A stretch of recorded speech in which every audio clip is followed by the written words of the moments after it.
Hi friends, ಇವತ್ತು ನಾನು ಉಪ್ಪಿನಕಾಯಿ ಮಾಡೋ ರೆಸಿಪಿನ ತೋರಿಸ್ತಾ ಇದ್ದೀನಿ. ಇದೇನು ಹೊಸ ವಿಷಯ ಅಲ್ಲ, ಬಟ್ ಇದನ್ನು 6 to 7 ಮಂತ್ ಹೇಗೆ ಇಡ್ಬೋದು ಅನ್ನೋದನ್ನು ತೋರಿಸ್ತಾ ಇದ್ದೀನಿ. ನೋಡೋಣ ಬನ್ನಿ.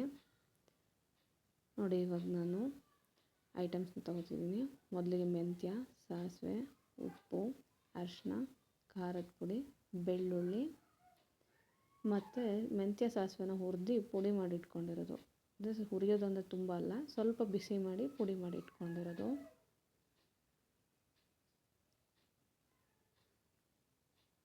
ಇವಾಗ ನಾವು ಇದನ್ನು ಮಿಕ್ಸ್ ಮಾಡೋಣ. ಉಪ್ಪನ್ನ ಎಲ್ಲರೂ ಜಾಸ್ತಿ ಹಾಕೋತಾರೆ, ನೀವು ಜಾಸ್ತಿ ಹಾಕೋಬೇಡಿ, ಎಷ್ಟು ಬೇಕು ಅಷ್ಟೇ ಹಾಕ್ಕೊಳ್ಳಿ. ನಾನಿಲ್ಲಿ 2 ಸ್ಪೂನ್ ಮಾತ್ರ ಹಾಕ್ಕೊತಿದ್ದೀನಿ.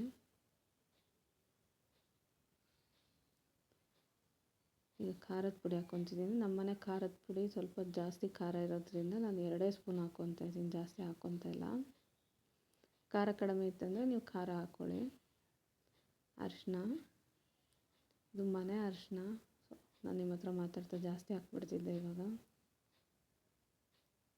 ಓಕೆ, ಇವಾಗ ಪುಡಿ ಸಾಸಿವೆ ಮತ್ತು ಮೆಂತ್ಯ ಪುಡಿ ಮಾಡಿ ಇಟ್ಕೊಂಡಿದ್ವಲ್ಲ, ಆ ಪುಡಿನ ಹಾಕ್ತಾ ಇದ್ದೀನಿ.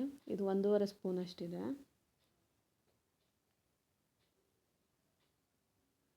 ನೋಡಿ, ಕರೆಕ್ಟಾಗಿ 1.5 ಸ್ಪೂನ್ ಆಗಿದೆ. ನಾನಿಲ್ಲಿ ಸಾಸಿವೆ ಮೆಂತ್ಯನ ನಿಮಗೆ ತೋರಿಸೋದಕ್ಕೆ ಮಾತ್ರ ತೊಗೊಂಡಿದ್ದು. ಇದು ಎರಡನ್ನೂ 1 ಸ್ಪೂನ್ ಮಾತ್ರ ತೊಗೊಂಡು ಸ್ವಲ್ಪ ಬಿಸಿ ಮಾಡಿ ಪುಡಿ ಮಾಡ್ಕೊಂಡಿರೋದು. ಹಾಗೆ ಅರ್ಧ ಲೋಟ ಬೆಳ್ಳುಳ್ಳಿ. ಇವಾಗ ಇದನ್ನು ಚೆನ್ನಾಗಿ ಮಿಕ್ಸ್ ಮಾಡೋಣ. ನಾವು ಇದನ್ನು ಮಿಕ್ಸ್ ಮಾಡಬೇಕಾದ್ರೆ ಹಸಿ ಕೈ ಆಗಲಿ ಹಸಿ ಸ್ಪೂನ್ಸ್ ಆಗಲಿ ಯೂಸ್ ಮಾಡಬಾರ್ದು. ಎಲ್ಲ ಒಣಗಿರೋದನ್ನು ಯೂಸ್ ಮಾಡಬೇಕು, ಮತ್ತು ಕೈನ ಯೂಸ್ ಮಾಡಬೇಡಿ. ಇದರಿಂದನೇ ಉಪ್ಪಿನಕಾಯಿ ಬೇಗ ಹಾಳಾಗೋದು. ನೀರನ್ನು ಮಾತ್ರ ಯೂಸ್ ಮಾಡೋಕ್ಕೆ ಹೋಗಲೇಬೇಡಿ.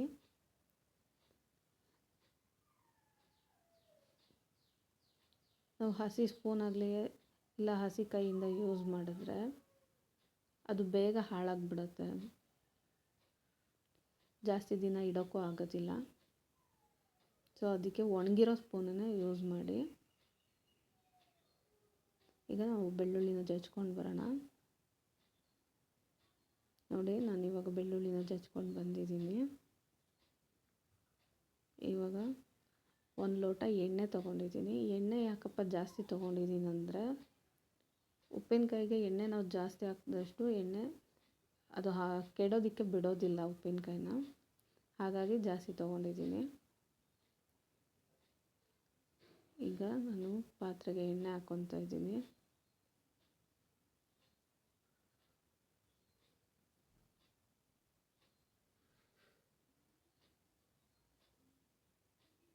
ಎಣ್ಣೆ ಬಿಸಿ ಆದಮೇಲೆ ಒಂದು ಅರ್ಧ ಸ್ಪೂನ್ನಷ್ಟು ಸಾಸಿವೆ ಹಾಕ್ಕೊಳ್ಳೋಣ.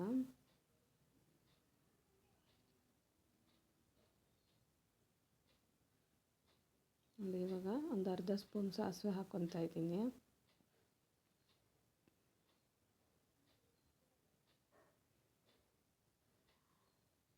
ಈಗ ಸಾಸಿವೆ ಚಿಟಪಟ ಅಂತ ಸೌಂಡ್ ಬಂದಮೇಲೆ ಬೆಳ್ಳುಳ್ಳಿ ಹಾಕ್ಕೋಬೇಕು. ನಿಧಾನವಾಗಿ ಚಿಟಪಟ ಅಂತ ಸೌಂಡ್ ಬರ್ತಾ ಇದೆ.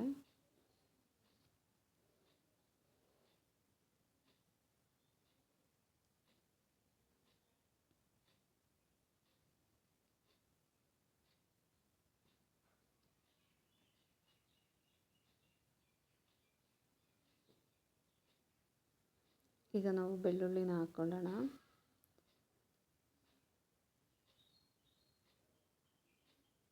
ಬೆಳ್ಳುಳ್ಳಿನ ಜಾಸ್ತಿ ಹುರಿಯೋದೇನು ಬೇಡ.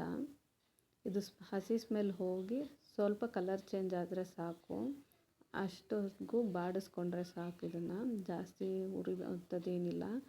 ಸ್ವಲ್ಪ ಜನ ಕರಿಬೇವು ಸೊಪ್ಪನ್ನು ಹಾಕ್ತಾರೆ, ನಾನು ಹಾಕಿಲ್ಲ. ಹಾಕ್ಕೊಳ್ಳೋರು ಹಾಕ್ಕೋಬೋದು.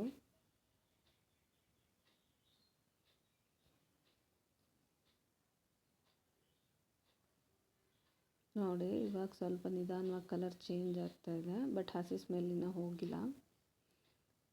ಅದಕ್ಕೆ ಚೆನ್ನಾಗಿ ಬಾಡಿಸ್ಕೊತಾ ಇದ್ದೀನಿ.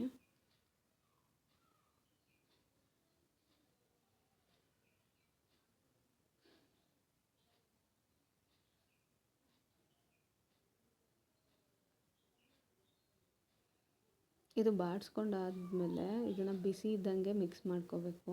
ತಣ್ಣಗಾದ್ಮೇಲೆ ಮಿಕ್ಸ್ ಮಾಡಿದ್ರೆ ಸರಿ ಹೋಗಲ್ಲ ಅದು. ಚೆನ್ನಾಗಿರುತ್ತೆ ಬಟ್ ಜಾಸ್ತಿ ದಿನ ಇಡೋಕ್ಕಾಗಲ್ಲ.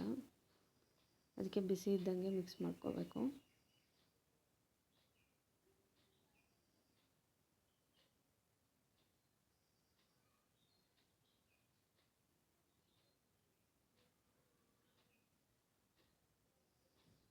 ನೋಡಿ ಸ್ವಲ್ಪ ಸ್ವಲ್ಪನೇ ಕಲರ್ ಚೇಂಜ್ ಆಗ್ತಿದೆ.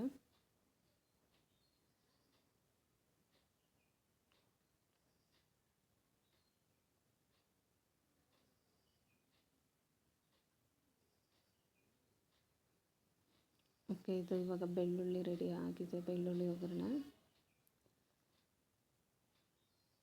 ಗ್ಯಾಸ್ ಆಫ್ ಮಾಡ್ಕೊಳ್ಳೋಣ.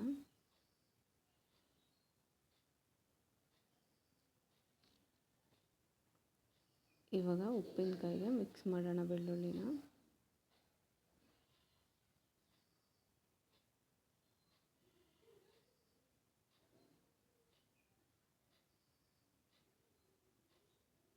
ಈಗ ಇದನ್ನು ಎಲ್ಲ ಉಪ್ಪಿನಕಾಯಿಗೂ ಹರಡೋ ಥರ ನೀಟಾಗಿ ಮಿಕ್ಸ್ ಮಾಡ್ಕೋಬೇಕು.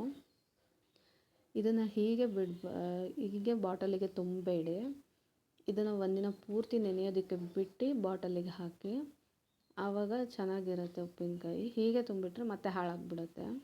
ಸೊ ಇದನ್ನು ನೀಟಾಗಿ ಮಿಕ್ಸ್ ಮಾಡಿ ಒಂದು ಪ್ಲೇಟ್ನ ಮುಚ್ಚಿಟ್ಬಿಡಿ. ಆವಾಗ ಉಪ್ಪಿನಕಾಯಿ ಚೆನ್ನಾಗಿ ನೆಂದಿರುತ್ತೆ, ಒಳ್ಳೆ ಟೇಸ್ಟ್ ಕೂಡ ಬಂದಿರುತ್ತೆ.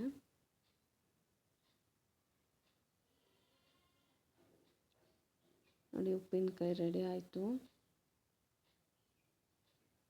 ಇವತ್ತು ಮಿಕ್ಸ್ ಮಾಡಿದ್ರೆ ನಾಳೆ ನೀವು ಜಾರ್ಗೆ ತುಂಬಿಡಿ. ನೋಡಿ ಉಪ್ಪಿನಕಾಯಿ ರೆಡಿಯಾಗಿದೆ. ವಿಡಿಯೋ ಇಷ್ಟ ಆದರೆ ಲೈಕ್ ಮಾಡಿ, ಸಬ್ಸ್ಕ್ರೈಬ್ ಮಾಡಿ. Thank you so much.